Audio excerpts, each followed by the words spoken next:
Greetings, YouTube. Deshaun Curry is a foster kid.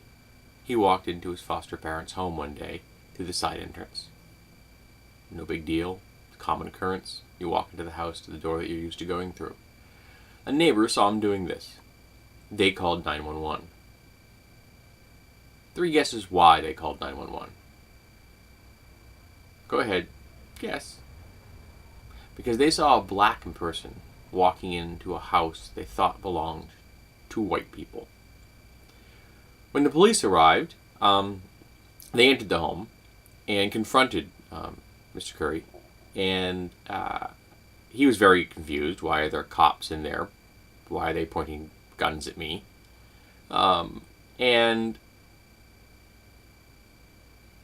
they asked what he was doing there. He said, "I live here."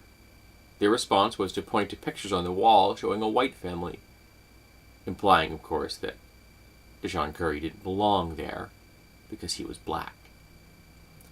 The cops said that he was belligerent, so they pepper sprayed him in his own home for having the temerity to walk into his own home. When his foster parents arrived home, they found him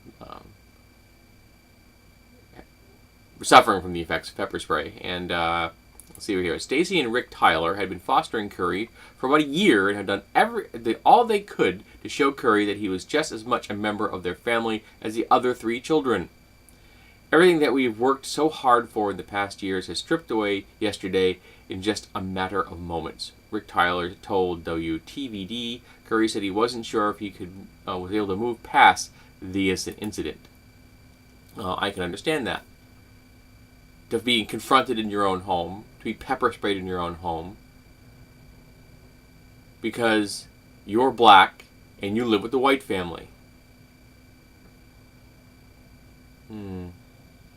Yeah, I can see how that might be hard to get past.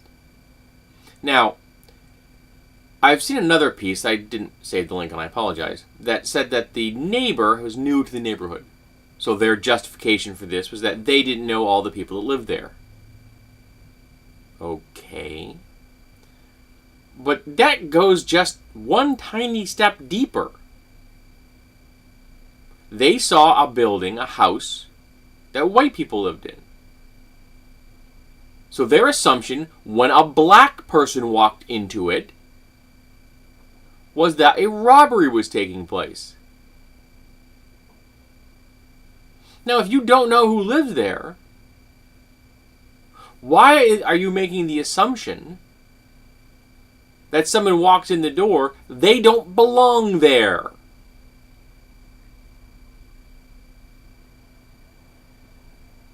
Now, I've never had a situation like this. I've never lived in a situation where one member of the people that lived in a house with me didn't look relatively close to each other.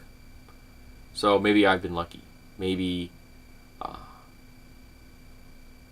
I've taken advantage of certain aspects that Mr. Curry can't.